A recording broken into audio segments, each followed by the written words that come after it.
Ladies and gentlemen, it is time for Sunday Scaries with your host from the far end of the bench podcast, Jimmy Pilato. One of my better editing works that I think I've ever done. I was listening to it in the car because, yes, I do listen back. That's like the athlete in me. I have to – it's my film now. So I film study myself after every podcast that we do. And I was like, normally I listen to my shows on 1.25 speed because I have too many podcasts. I can kind of keep up with that. I was like, wait, I'm going to slow this one down. I want to hear how this sounds on the radio because sometimes it sounds good in your headphones when you're editing. Sometimes it doesn't. But yeah, enough of that rambling. Daren, I'm glad that you're here. This is Sunday Scaries. Happy Sunday, everybody. We don't have to get up and work tomorrow. Happy Labor Day weekend. It was much needed. About a month into school already, and I'm like, let's have one day where I don't have to worry about you little mongrels and everything like that. But I'm glad you're able to come on, host of the Fatboy Fadeaway Sports Podcast, and then he will be the host of the show tonight when we're on Variety Sports Network for Talking Gridiron. Darren, how are you? How's everything been going? Doing pretty good, man. You got a month of school. We're 2 weeks in right now, so that's what we're at the 2 week mark. We're not at the month mark yet, so I'll probably have that 2 week feel in a couple weeks. We got back to school though, coming back this week, so that's always a crunch time part of the year too. So yeah, man, everything's going well around here. It's football season, right? Everything kind of feels a little different in the air when that's there. Kind of helps with the school, right? It kind of makes the weekend there feel a little different for a lot of people. So yeah, I'm doing good, man. Thanks for having me on last week. It was fun to join for a few minutes. Glad to be on a little longer today too. Yeah, I decided not to text you an hour before I was going to go live. Hey, you want to jump on the show? Yeah, dude, I got a family. I don't just roll over on Sundays and be like, what am I going to do today? I actually have to have this stuff planned out. So I appreciate we were able to make it work. And obviously I've been on your show. You've been on ours. We've been doing the shows for VSN for a little bit of time. We've gotten to know each other a little bit. And then I listen to your show. And I know I talked to you and Tyler about listening to my show every now and then. So it's good. I wanted to have the crossover, and I like for this show because I don't know if you listen to many teacher podcasts or like teacher media, but they seem very popular. And honestly, it's over the summer, it was what kind of kept me going and like getting me back. Because initially, after the end of last school year, I don't know how you felt at the end of your first year, but I got to go back. I'm so overwhelmed. I'm so overstimulated. Like I have to. You're kidding, right? I 2 months and I'm right back in front of everybody. But I get the podcast kind of helped push me into that next feeling, and it felt a little bit better. What's up, Tyler? The other half of the Fatboy Fadeaway Sports Podcast. But this is kind of what I wanted this show to be like. You're teaching in the school. You're now an administrator. We're going to talk a little bit about our journeys and some of the things that you notice. We're obviously sports fans, so the CU-TCU game, I needed to talk about that as soon as possible. But let's just kind of start there. What's your like go-to de-stressor from school? Because I think that's big to talk about with teachers. It's funny. It's got to be sports, right? Like that's kind of something with it. I have my family there with me, but that's always kind of, and my family obviously is a big thing because I have 3 kids. I have my wife. So right there, those are like 3 things that are very important that I have to like be focused on with it. But to be honest, that sometimes is the biggest challenge for me too, is coming home. And then also like you feel kind of worn out a little bit from dealing with like situations with kids, dealing with kids. And then you maybe sometimes feel bad they don't have the time you should have for your own kids.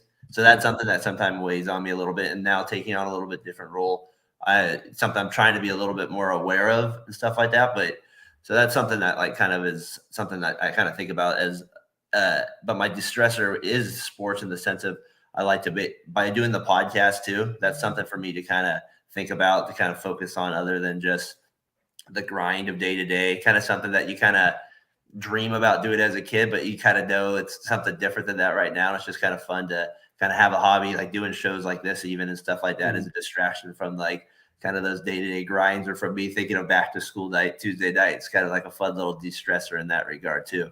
So those are the things I like to do. And then The other thing too is golf. I like to golf. I know you're so that's a big. I cannot golf. I don't know if you've seen our video. It's there for the comedy. I took the bullet. I don't know why, but I'm the punching bag on our show because I haven't won any of the pick'ems that we've ever done.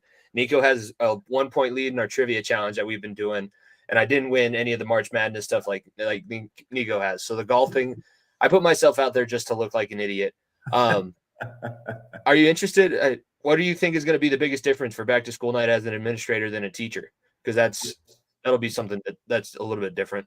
Oh, no doubt. For me, the biggest thing it's kind of even you're thinking about it now, even is like, I've, as a coach and as teaching in classes, you speak in front of people. That's not something, but like the way we do it at our schools, everybody comes to the gym, preschool and there. So there'll probably be like over 400 parents there. And you're trying to, and there'll be a few other people speaking too, but my role will be to speak for probably 3 or 4 or 5 minutes by myself up there. So like that be able to like direct things and tell them that things that need to be told about which parking lot to park in, like and stay like actual real things, not just like say who I am and stuff. So definitely thinking about that. Already kind of trying to like write something out just for like bullet points. That's kind of how my brain works. I don't really read something, but I just got a bullet point. It's kind of how we do probably for the podcast, right? You just write it down and then you just kind of go from there with a little bit. So that's going to be the biggest change for me for back to school night is speaking in front of that many people. I don't know why we did this this year in Colorado, and we've done it the last 2 years, but we had our back to school night the week before school started. So they came the Thursday before school started, and we had like a spiel that we went through as the teachers. We also break our school off into teams. Middle school is a little bit different than are you still you were at the elementary level with Jim, or were you K through 8? I can't remember what we're K through 8. K through 8, yeah. So we're just the middle school side of things, and it was a little bit different for our back to school night, but we did it before school actually started, which is actually honestly nice because as a teacher, I didn't have to worry about like I had to come back the next day for summer work. It was the week that we had before school started, but it wasn't like classes the next day.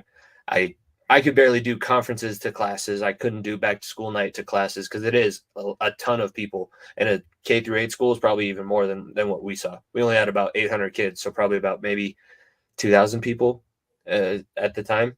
Okay. That's an interesting way of doing it like that. We kind of have like a meet your teacher thing, but it's not quite as formal as like back to school night or stuff like that. They come like the day before or stuff like that. But I think you can do that at a smaller school than maybe at like a big public school too. How many students do you guys have at your school?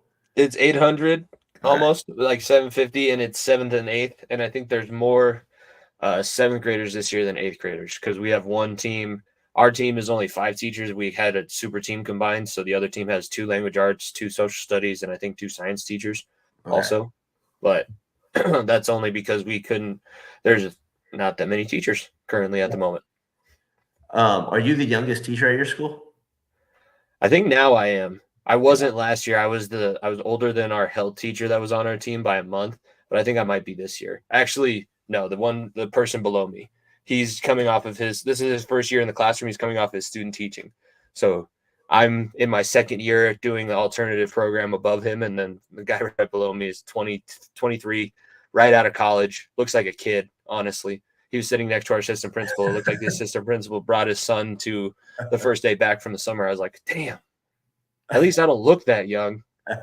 One of the kids called me 30 on Friday. I almost had a heart attack. I was like, no. The mustache. I'm just kidding. I'm shaving my face. I'm not that much older than you guys. Shut up. That's great. Another thing I deal with administration out here, I've been focused more on what time people have to be there and what time they have to leave. What time our school day starts at 8:45. We end at 3:15. You guys earlier than that, or you start much later? The bell rings for us at 7:30, and technically the kids are supposed to be in the room by 7:40, and we're done at 3 o'clock. 2:55 is when the last bell rings. Okay. I normally get there like an hour and a half before school. I'm one of those that gets there early because I'm up anyways, and then I kind of leave right as school ends. Unless I have duty in the afternoon, I'm like gone as soon as I can. You gotta make sure you do the duty. You gotta make sure. Yeah. I'm better at the morning duty because, like I said, I'm already at the school. I've been at the school for an hour. I might as well just walk down to some area. I had first hour off last year, so it was a little bit nicer. when I had morning duty last year. This year I have to be like actually on point, ready to teach right away. Yeah. I want to back up a little bit. I'm interested to know how you guys started the show, but how did you go to college to become a teacher? Did you start coaching and then get into teaching afterwards? What was your story on how you got into education and decided to work with kids for a living? Yeah, like I always felt like coaching was honestly like the main thing for me. Like that was like honestly like really young. I just felt like that was kind of where you just have a moment. Like I mean, we're young, where you're like, I'm probably not going to be a professional. Like you just gotta have that feel. You still like sports, but you kind of. I think I was able to know that early enough in my mind to where I was able to kind of look at sports a lot differently as a kid. I kind of that was how I wanted to kind of make people better. I felt like I could develop teams and like like you see movies, right? Like that kind of plays a factor when you see like corny movies, even like Mighty Ducks or those things. I'm serious. It plays like a mold. Yeah. You're like, I kind of want to, or I like that hockey one too, the Miracle. Like there's stuff like that. You see that, you kind of makes you want to feel that. Like my favorite part of coaching is be able to take individuals, build a team for that like success moment. It's such a cool feeling when you're able to do something like that. So that's where it started. And then from that, you kind of like, okay, well, how do I do that differently? And so you try to get into teaching a little bit. My thought was always to go to college to be to get into like kinesiology, was to try to do like kind of maybe on a grander scale, like more like college or something like that. But I just to be honest with you, I struggled with school at times. Like in college, like I got really focused on coaching, and that took me away from sometimes my actual like getting a good grades and getting a good quality education.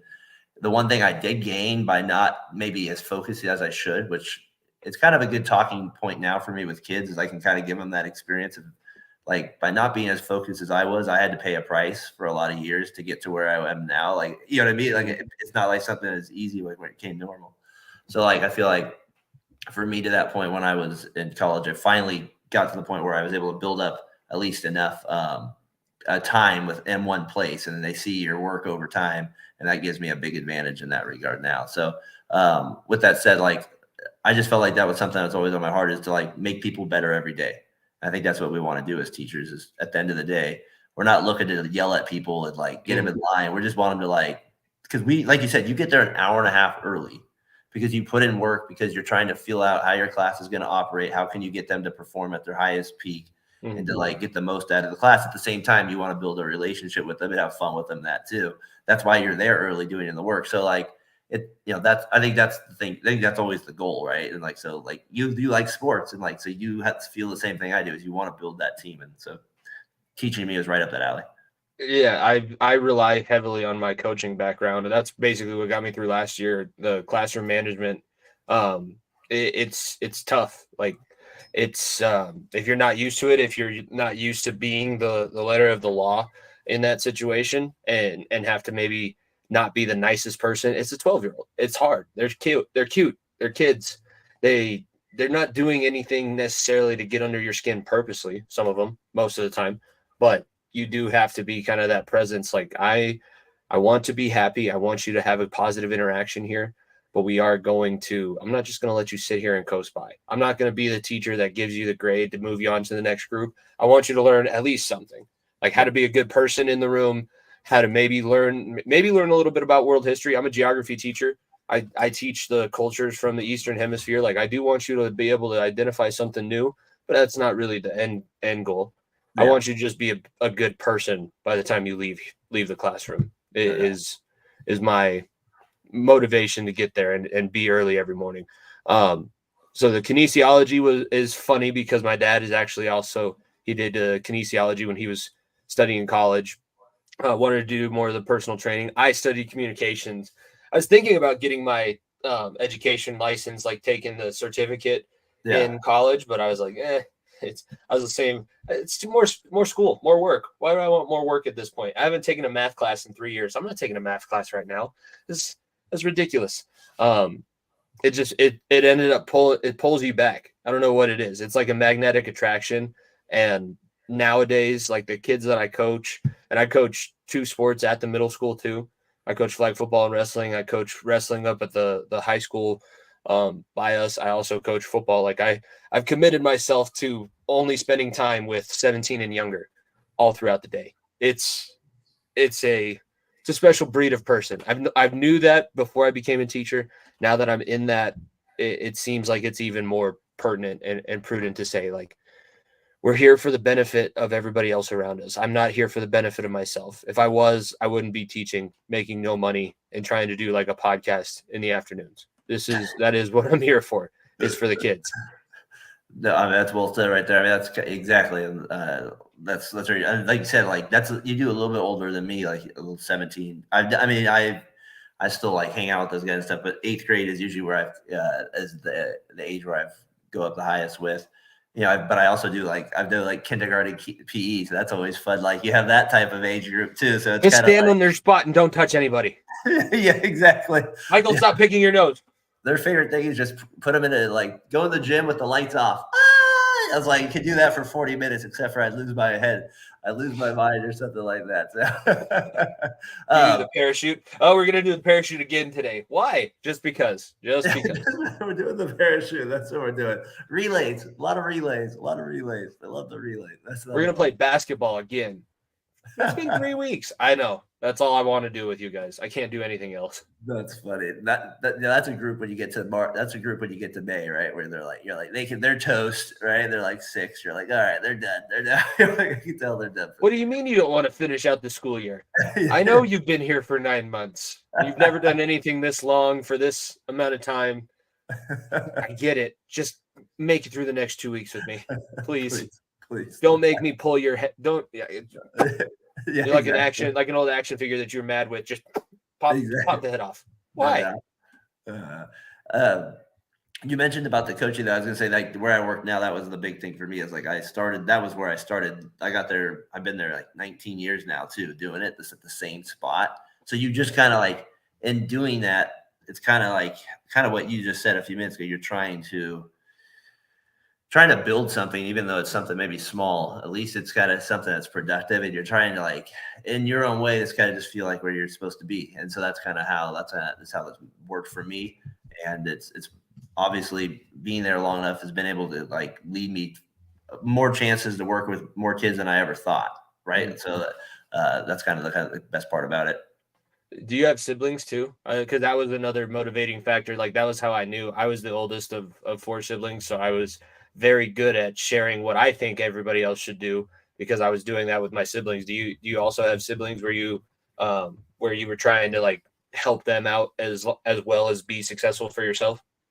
Yeah, that's a good call. I have my brother's 3 years younger than me, and then my sister's 6 years younger than me. So yeah, as they got that, kind of in that one age, if my parents weren't there, hey, Daren, can you take care of that? Make sure the kids get to school. Make sure they eat after school. Really? Casey wasn't listening to me. My brother wasn't. He's not listening to me. Well, you got to talk to him calmly. What do you mean to talk to him calmly? He's not going to believe a word I'm saying. Yeah. He's not hearing me unless I scream at him and punch him in the face. He doesn't listen. Yeah, exactly.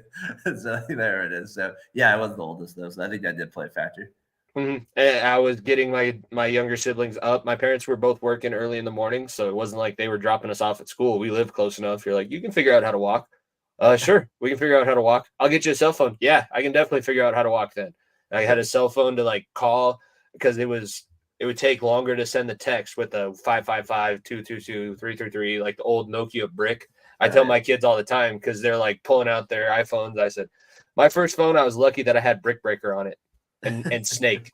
And I could make a call to my parents, and that was basically all I wanted to use my phone for. That was not – it was this big. It was the size of a Tic Tac case. Yeah. I'm not pulling out the giant iPad and the 4 – some of these kids have really, really nice computers, and I just don't get it. Why did your parents do that to you? Because if it breaks at all and they're I don't know how many times I've been don't slam your laptop. Don't smash the space bar. If you smash, why wouldn't I smash the space bar? Because then it's not going to work. Oh, that's why it doesn't work? Yes. Yeah, it's magical. I don't know if you realize this, but that is truly what's going on right now. You're breaking your own stuff. That's a pet peeve of mine. My kids have already broke too because of it. Yeah, I agree. Yeah, I'm not. If I have my own kids, they're getting I'm going to get them the very basic stuff as long as I can. It's probably going to be still an iPhone 10 for the most basic thing, but they're not going to have the Google Lens in their eye where they can be like, oh, well, I just want to go to AI for a second. No, that's not how that works. I didn't get the chance to go to AI. When my dad was yelling at me, I had to damn listen. I'm only 26. I sound like I'm 50. Teaching has definitely aged me like 10 years. It definitely I feel so much more mature than anybody else in my age group. Even Nico. No offense, Nico. You're doing a lot more now, but I'm like, I was up at 4:30 every day consistently last week. Dang. That's more mature than anybody else in my age group that I know of. Yeah, that's grinding right there. Let's talk a little bit about this difference. So as the teacher you've been there 20 years, which is an awesome feat. I didn't realize that you've been in the same spot. When you first started as a teacher, what was your relationship with admin? I'm sure it's a little bit different teaching PE instead of being in like an actual classroom, but what was your kind of relationship, and how would you say your evaluations went as a PE teacher looking at your relationship with the admin? Yeah, I think the biggest difference for me is and I still do a couple of the classes now, but the biggest difference is the management of I'm having to write a lot more, and I'm having to speak a lot more. So those are like two things as the admin that right away that stood out to me. And then I'm having to do a lot more discipline, even for like basic things that like, I had like a fun little like just basic little kids like doing something silly in the bathroom or something like that, like small little like write-ups for that, like just kind of like not a big deal, but just something like a discipline situation where you're trying to get them to grow more from it than like actually like really get rip on them and stuff like that. So that stuff's a little different too. And then some are bigger than others. So and then parents want to meet with you about things a lot more, right? Like just even, just that's just part of the job, and you got to hear them out on those things. And they never think their kid did anything wrong. Every kid is 100% perfect. I always try to keep myself honest with that too. So, and I hear you. So like, you just hear more of people with those type of things. And so that's the biggest. And then from the kid standpoint, it is kind of fun though, to be able to kind of hop outside for lunch recess a little bit more. And I don't know, like do stuff more in the morning when they're there, kind of hop into the classrooms. The biggest other difference, Jimmy, which was kind of the hardest part for me the first kind of week, or not hardest, just kind of felt like the most real, was when I was leading the teacher meetings. But like, I hadn't really been ever in those meetings as the PE teacher. So like, that was kind of the biggest difference right away too. What do we even do? What are we talking about? Attendance? Yeah. Oh, so like trying to go over those things was kind of interesting. So that was the biggest difference for me for sure. Do you see a difference in the way that you're like the kids that you've had for PE now that they see you in the dean role? Are they struggling to see you in that more authoritative role, and they want to mess around, or has it been an easier transition that way? Yeah, like the name, because usually it's Coach Daren. That's usually what the name's been. So now, like a lot of them mess with me, like Principal Daren, they're like, are you being sarcastic? Sorry, Mr. Dean. Yeah, like sorry, Vice Principal. That's what they'll say, stuff like that. So, but I kind of enjoy those. Like, I don't mind little cracking jokes like that and stuff like that. So, but that's kind of a funny transition with like the names from the kid standpoint. The younger kids, maybe a little bit, like the K through second grade a little bit, but for the older kids, I just had them for PE so long now that they already trusted you. Yeah, I kind of feel like that for the most part. Yeah, that's one of the better experiences that I've had, is the kids that you taught the year previous. And even some, like I thought a few of them did not like me whatsoever, or they thought that I was a jerk because I held them accountable. I can't tell you how many arguments I had with the 12-year-olds. Like, why did I lose half a point? Because you only put your first name on it. Well, I'm the only one with this name. I don't care. I said first and last name. When I said first and last name, I told you I was going to take half a point off if you didn't do it. So I thought kids just flat hated me. And then when I'm on duty around the school, I see them and I'm getting like mobbed by a group of eighth grade girls who I had last year. They were like, "Oh, I learned so much. I liked your class so much." I was like, "Oh, well, I'm glad that you learned something. I'm glad that I had a positive influence on you, because I thought you hated me. I thought you didn't like being held accountable." But no, sometimes that's really what some of these kids want, especially the ones from the tougher backgrounds. I don't know what your school makeup is, but we have a few, especially this year, it seems like, and I was kind of mentioning it last year.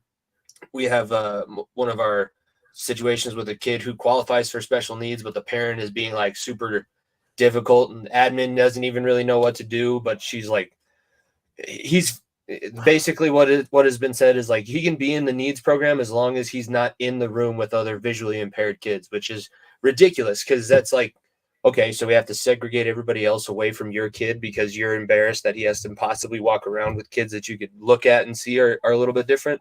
Let me tell you, the grades that your kid, like the test scores that your kid put out there, are worse than those. Like it's unfortunate. I love he's an awesome little guy, but like his learning is low, and his parents definitely know that. But then the fact that they're saying, I refuse to have him get the help that he needs because I don't want him to be around kids that look different. I feel like that's just, we're trying to set them up for success, help them, like meet them halfway. You can be embarrassed all you want. It doesn't change what's going on. I agree with you. And that's in the sense of that our school's a little bit different. We're a private school in that sense. So we don't have like the staff in the regard to take on those type of like some of those needs that some kids require. Mm-hmm. So, our school's a little different in that regard, but, we do have our students, of course, that, my kids included a couple of, that our, need like a special, like maybe setups with tests or something like that in regard. So I agree with you on that. It's tricky with the parents too, and you're trying to inform that because I've had that said to me as well, as a parent, and it is a little like kind of shocking at first. Like you're kind of trying to, process what they're saying. Because as a parent, the hardest thing is to separate, like, okay, how am I just taking this feedback as just what it is? It's just feedback. It's not personal. And when you separate that, and that can be hard for a lot of people. And I get that, right? I get that now with 3 kids, I get that. But as long as the teacher does it, and teacher does it with respect and with like you said, with the right, and maybe with the right step to take forward, like the next step, like you were talking about, then that's where you got to be hand in hand. And that's where the teacher parent relationship is really underrated. It's going to be interesting to see because in that situation, the parent is coming and they're going to shadow the science class and then also my class with the student, and principal is going to be in with her.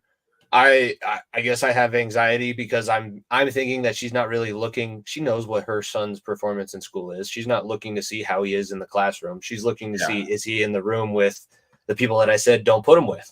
And he is. He's in that class that I have all of my teacher aides. I have affective needs kids. I have severe special needs kids in that same classroom. And then I also have like another 20 just general education kids.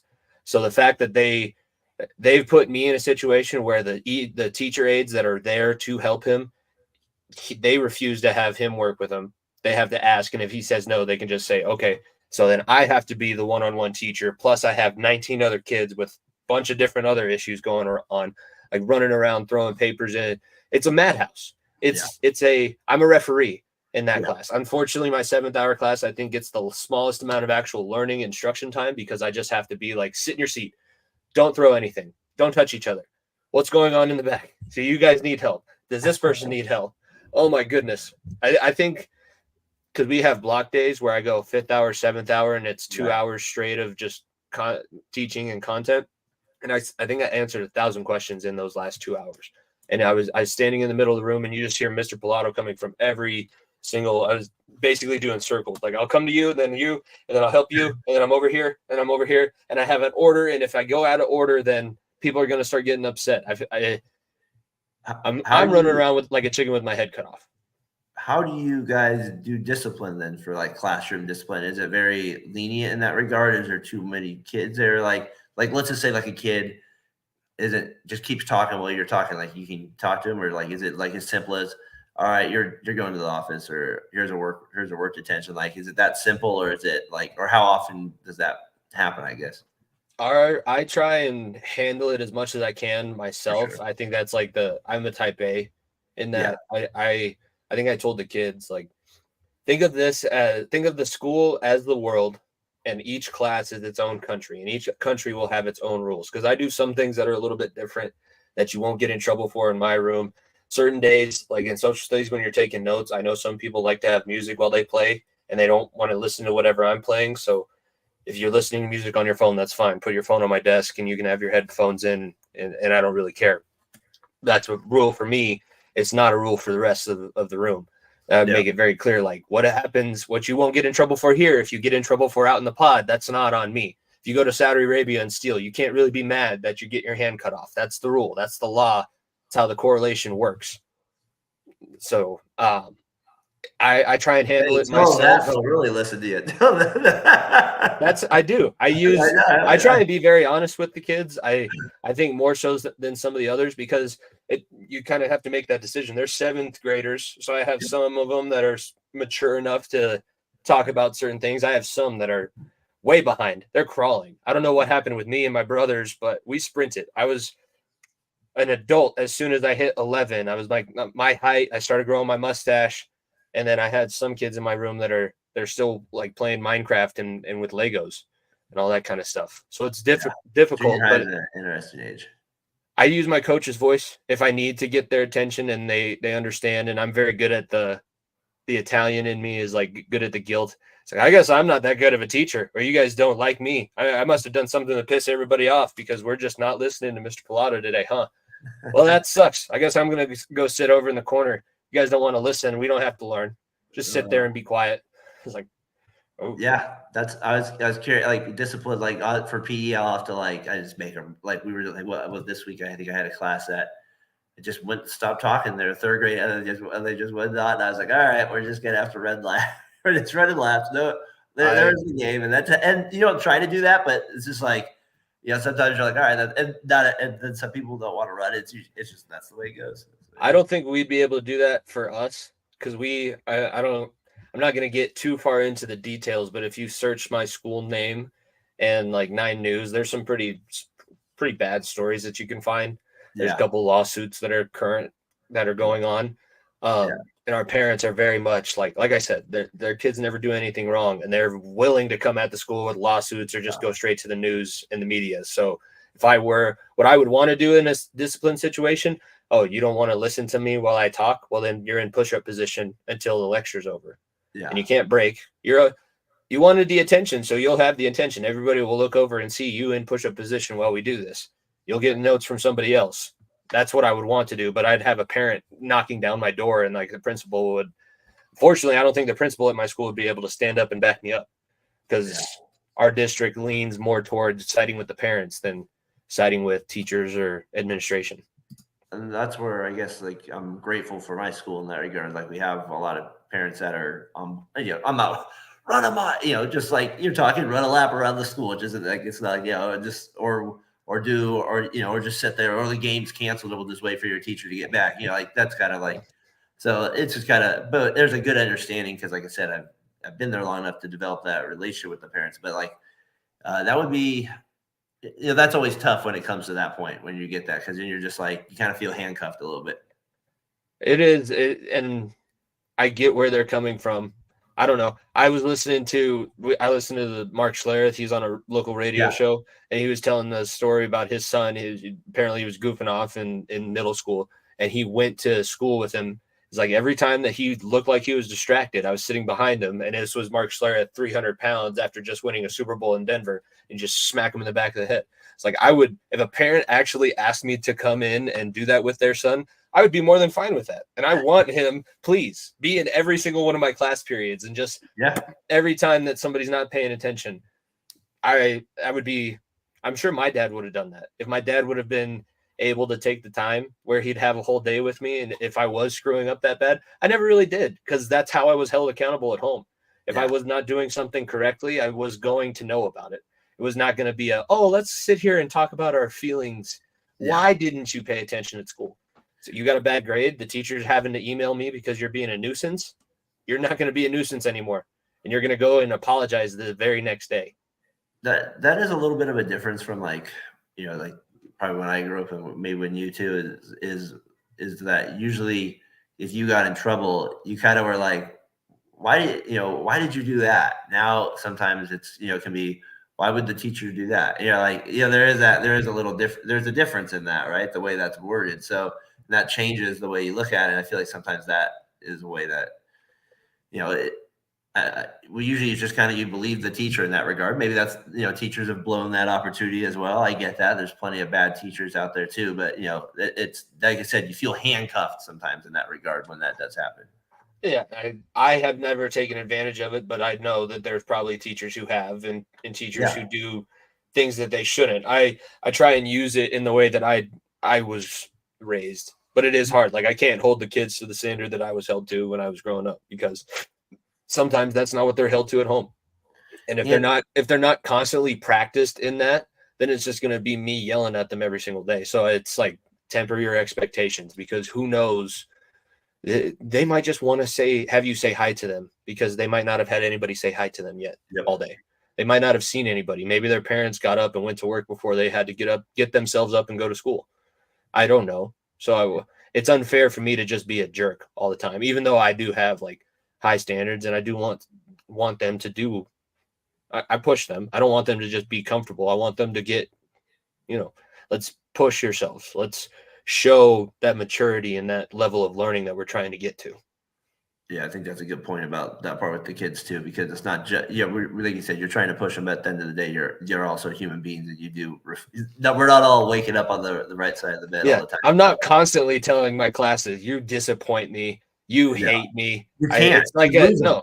Yeah, you have to use it very strategically because if you overuse it, then it's just you're saying the same thing and they don't actually care.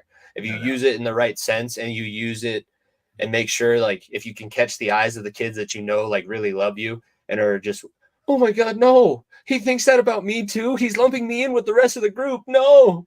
And then the next day they're policing each other. It's the same stuff I do with my youth football team. When we warm up, every time I give them the command to go, everybody has to clap. And if they don't clap, they owe me 5 push-ups. There was one day at practice where after the end of the warm-ups, we had to do like 30 push-ups because they couldn't do that simple act of clapping when I said go. And then the next day they were like screaming at each other. I thought there was going to be a fist fight. You better do it. I'm not doing those push-ups again. I am not. And they haven't done push-ups in like two weeks in our warm-up. I like that. I should try that for a trick. I should try that. I like that. It was different.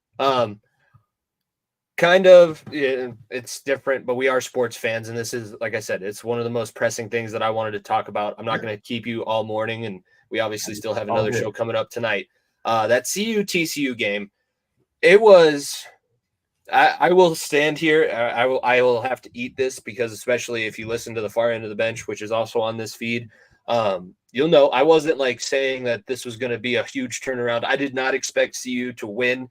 Especially win in the way that they ended up having to towards the end. They had the lead pretty much the entire game, lost it early in the fourth quarter, and then it was a back and forth, both offenses, both teams scoring a ton of points. It was a Big 12 game, which is fitting because it'll be a Big 12 matchup after this upcoming season. But CU wins 45-42 over the defending national runner-ups, TCU. And Dion plus all the guys that he brought from Jackson, Shadur, Travis Hunter is probably the best football player currently in the world. I think at any level, because what he's able, like 12 receptions, 150 yards receiving, an interception. Shadur Sanders threw for over 450 yards. He's just an HBCU quarterback. He's not can't actually play quarterback. And Dion's just wanting his kid to get a shot somewhere. I don't know. What were your thoughts? I want to get your outside perspective first because I'm obviously very close and I see it with rose-tinted glasses. We kind of briefly touched on our show this morning, and I was kind of interested to go more in detail with you more. My thought on Dion was I honestly always thought he was going to be a good coach because he could recruit out of his mind. I was like, he's going to be a recruit. And then he's a good motivational speaker, and he's one of the best cornerbacks of all time. So he must have some sort of strategic mind that could help, help people. And if he's a good motivator, that means his coaches are going to do a better job too. That's a very important in football, is that your other coaches are doing their job just as much as you, especially if you're the head coach. And then he was able, like you said, he's able to bring in all those players. You mentioned Travis Hunter. I mean, to get a touchdown and an interception in the same game is pretty crazy. And he almost had 2 other touchdowns too. Dion said it in his post game. He's like, we missed him at halftime. We missed him on 2 deep balls. If he catches those 2 deep balls, he's front runner for the Heisman. He stood out to me the most, just that. And then I was impressed though overall with the game, and like maybe this is also not impressed with, is the juke moves and maybe lack of tackling, there were some awesome runs after the catch or on handoffs. Like that TCU, is it Bailey? That guy had some. That one move he had Sanders. Yeah, it was like from Sanders, the 98-yard line, or like he just had some. That was like a Madden juke. It was like an R2 juke to the right, and he went like another like what 80 yards, and they got tackled at the 5. I just was impressed with the whole game for that. But then Colorado, my last point was the resilience. They didn't kind of get down after that part. They kind of they had the lead at half. They score early in the second half, and then TCU bounces back, takes the lead late, and they were resilient. I texted my dad afterwards. That's the toughest I've seen a team play, just any team, whether I live in the state that they represent or not. That was a very, very tough, gritty performance, because my big thing for CU this year, and I think it's what's going to haunt them, and they're going to be in a lot of these close games, because in the second half, they have zero depth, especially on the offensive and defensive lines. That's why TCU was running the way that they were running, because their defensive line, he's recruited great in the skill positions. Next year is when he's going to solidify that front seven, and you're going to get the more 5 stars and the people that are coming to play for prime to play up there. But the skill positions, all the receivers plus Travis Hunter were phenomenal. That running back is a freshman. He scored 4 touchdowns in his debut for Colorado. And it sets up, this weekend is the biggest game. It's the 100th football game played at Folsom Field for Boulder, so it's historic in that sense. It's Prime's debut, and it's your biggest historical rival. It's CU Nebraska. And Nebraska, as much as everybody wanted, Coach Prime did what everybody wanted Matt Rule to do in Nebraska. If in a perfect world, Nebraska has a game where they get to showcase all of this new from Matt Rule, and they beat Minnesota, and it didn't happen. I think the first 6 possessions in the first half were punt, punt, punt, interception, punt, punt for both teams. And then you have the CU TCU game where it's like offense is booming. Offense, defense. That interception Travis Hunter had after the long 80-yard play, I was listening to it on the radio, and I've never been a CU fan. I was clapping along. I was like, oh my God. I can tell that this guy is the best player on the field, and I'm not even watching the game. I'm just listening about it. And I don't know. This toughness. Tyler said he played 101 snaps yesterday. Yes. That's crazy. 60 offense and like 50 on defense, or maybe the other way around. But it wasn't like he wasn't tired, and he didn't fade towards the end of the game. He knew that he had to be the best player, and I think he knew he had to be the best player going into the season, so he's in sick shape. Because that 110 plays he played, he wasn't slowing down towards the end of the game. No. Shedeur kept finding him. Better. That 3rd down conversion that he caught where he came back, I was like, that CU never makes that play. It never goes that way for the Buffs. Do you think Deion's already a top 10 coach then? What he did at Jackson, where Jackson wasn't a powerhouse and they're continuing what they did, he's basically doing what we all did in NCAA 14 with Dynasty, where he started at a lower level place, built it into a continuous juggernaut where I think they're probably going to be in the SWAC championship again, and they're still dominant at the HBCU level. And now coming into Colorado, it's probably, I don't know if it's going to be continuous. I think there's going to be times where they're playing like USC or Utah, these really, really tough teams that are on their schedule. Because the Pac-12 this year, I think, is just going to eat themselves alive. That's why I don't think they're going to get a representative for their last season in the 14 playoff. Yeah. But if they can have a few of these games, and if they get bowl eligible this season, that's 5 more wins than they had all last year. Yeah. And that's getting 5 extra wins in a college football season is one of the toughest things to do. No, for sure. For sure. That Nebraska-Colorado one, I always remember that one being out here, like the 9 a.m. start. I wish it was back in November, because it was always the day after Thanksgiving. Yes, Friday after Thanksgiving, and it was snowing. That was, even though it wasn't like a big thing, CU wasn't, my mom went to CSU more, and I have more family that went to CSU, and CU is kind of the pretentious area of Colorado, but it is like a big deal. That's going to be awesome. Those tickets, I don't think anybody's going to be able to get tickets. They have the big noon kickoff show coming again this week. And how lucky is CU, where they have Joel Klatt, who's one of their alumni from one of the most successful runs in recent history at CU. He's calling both of the first games, and Gus Johnson, the best voice in all of sports broadcasting. He's Deion's kid can play. Yeah. Gus said it. It's true. Down the sideline. He's got to get away from the cop speed. I don't know the way he does it. He's the best. The Denzel Ward one might still be my favorite when he levels some guy that's on a smoke screen. You got barbecue back there? And you didn't invite me? My feelings. I was like, oh. I didn't realize he was black at the time. I was like, that's going to get him fired. Nope. He can say that. Gus Johnson can say that. If I say that, I'm canceled. You're gone. I'm the Reds announcer. And Castellanos goes deep down the center field, and it's gone. Yeah. Yes, I remember that. Yes. Happened to my A's guy this year, too. Every time that he does it. Yeah, it was a good game. Let's talk a little bit about your show more so, and then the show that we have coming up tonight, Fatboy Fadeaway, as we're wrapping things up here on Sunday Scaries. I appreciate your time. Yeah, man. How did you and Tyler start Fatboy Fadeaway, and what have I've seen more of the continuous, but like what was the preemptive strike behind the show? Well, like you said, you're teaching, right? And then school's not happening. Like for me, like, the COVID hit. I love rewatching games. We did the look back today on our show at the 2003 NFL season. That was fun. We kind of did a look back. So that's where my mind started, with rewatching games and doing that. So the March, like, we just started doing that. That was kind of where it started. And then I kind of followed more podcasts. I followed a couple other guys, then started following you guys, listened to your guys' show. And you kind of try to get better from other people when you're first starting out and seeing how they're doing things. Mm-hmm. And that was, you and Nico, I've always said, that work out of that for us. So we kind of listened to it. And that was kind of how our show got started. And then now, as time goes on, you kind of have a format, as you know, you kind of figure out each other's schedules. And like you said, you get more comfortable doing it as well. And you're so once you get that down, get the microphone down, all that stuff, all the location.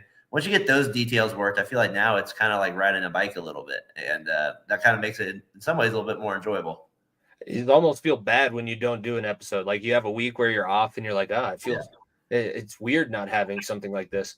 That's true. No, I think the pandemic was where the podcast boom really started. And I always say Nico and I was pretty lucky because Nico and I made the decision for the podcast initially when we were like 12, because we'd known each other for that long. And then we both were doing our own thing, and pandemic happened. I was like, damn, I'm not getting a radio job. I guess I can start doing a podcast in my basement. And, the only difference between you and I when we started our podcast was I didn't have my own house and family. I had to ask for the space of where we were going to film the podcast and figure those things out. But I've seen some of your old ones there. You had like Rocky, you had like right behind you and stuff. Yeah. Those were good. Nico had the Hezbollah cardboard cutout for a little bit of the show, and we put a cigar in his mouth, and it looked not like a cigar when you looked at it on the screen. That was yep. Tyler, dad always gives him a bad time with our first ones. He's like laid down on his bed, like doing it like that. And I'm like in like this blue room. So it's always kind of fun looking back at the old ones too. If you listen to the first three, we sound so robotic. Like Nico and I were trying to audition for ESPN on the first 3 episodes of our random podcast that like 8 people listen to. His dad is awesome. He's been a guest on our show. We had him on with Birdman, and he's sitting in the kitchen. We're sitting in the kitchen at Nico's kitchen table with my crappy. This mic works well when it's just you on a computer, but it was like the one mic that we had for the 2 of us, and it's sitting in the middle, so the audio sucks. And he's just sitting there. We do the entire show, and I'm getting ready to edit it so we can post it. And we go, "What'd you think? What'd you think?"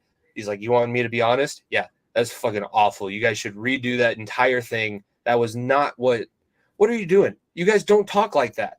Be how you normally are. That's what the people would want to listen to in the show, and just have a good time. You don't have to have all the stats. That's not what we care about. Say, oh, I needed $2 to go across the street and buy a sandwich, so I needed to bet this line, and I hit it, and I got to go eat my sandwich.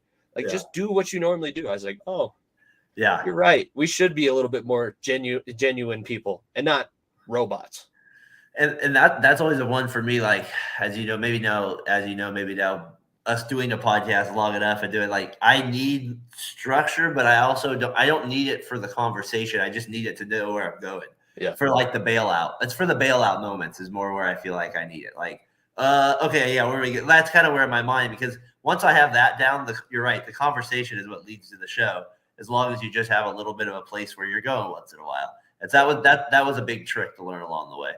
If you're with somebody that you've known for a long time, like do the little things. I look for every chance that I can to try and make Nico laugh because I Yeah. know that he's a little bit more of the straight laced one and I'm more of the silly one. So Yeah. I can try and be silly and make him, get him to break. It's like Yeah. the old SNL skits was like, can I get Jimmy Fallon to laugh in this one? Let's see. Let's see if I can get it. Yeah, that's the best. Oh, I really appreciate this again. Plug your stuff and then talk a little bit about what you have coming out for the people, and I'll let you go ahead and get to the rest of your Sunday before I see you later on tonight. Yeah, man. No, I appreciate you coming on. It's always kind of fun. Like you said, you asked me like earlier where we did the what other teaching podcast I listened to. It's kind of yours one was the first one, so I was kind of listening to it. And I was listened to the first one. Then you had your brother on, I believe, the second one, and then you did. And it was just kind of like it's kind of a good idea, and it's just kind of gives people a good perspective. So I appreciate you coming on, giving my kind of perspective on things and story behind teaching. It's always kind of fun to get people's ideas, and it's kind of funny how similar a lot of our and a lot of the stuff as well. But follow us over at Fatboy Fadeaway Sports over at Variety Sports Network as well. We did a show this morning. Jimmy, I think you might like this one today. We did do the 2003 look back season. I can't wait for it tomorrow on my drive to school, or actually Tuesday on my drive to school. That was the Patriots over Panthers Super Bowl. There were some good games that year as well. So let me know what you think of that one. That was kind of a fun show to do today. Then tonight we got Talking the Gridiron again. I'm looking forward to that. We got week one. We're going to kind of talk about maybe the best games, pick through maybe those games. And I kind of want to get your thoughts on Chris Jones and Nick Bosa as well. Kind of let's see what your thoughts on that. So I got a big show planned for us there, and I know you're going to always bring the hot takes and the good info. So it was a great week. It was a great season 2, episode 1. So I'm looking forward to tonight's show as well. Continuing on the content train, I posted it on Friday. We had our episode drop Thursday. Top of the Mountain was Friday. Today, Sunday Scaries, and we're finishing up with Talking the Gridiron. So if you need stuff, at Variety_Sports_subscribe. Follow at Fatboy Fadeaway, and be sure to follow at FEOTB Pod. Daren, it was fun. I will see you later on tonight. Everybody else, have a good enjoy your day off. If you're a teacher, you don't have to go to school tomorrow. And we will see you guys back here next Sunday for Sunday Scaries. And then I will see you guys over on Far End of the Bench after Talking the Gridiron tonight. This has been, for myself, Jimmy Pilato, Daren Briare. Thank you guys for listening, and we will see you next time.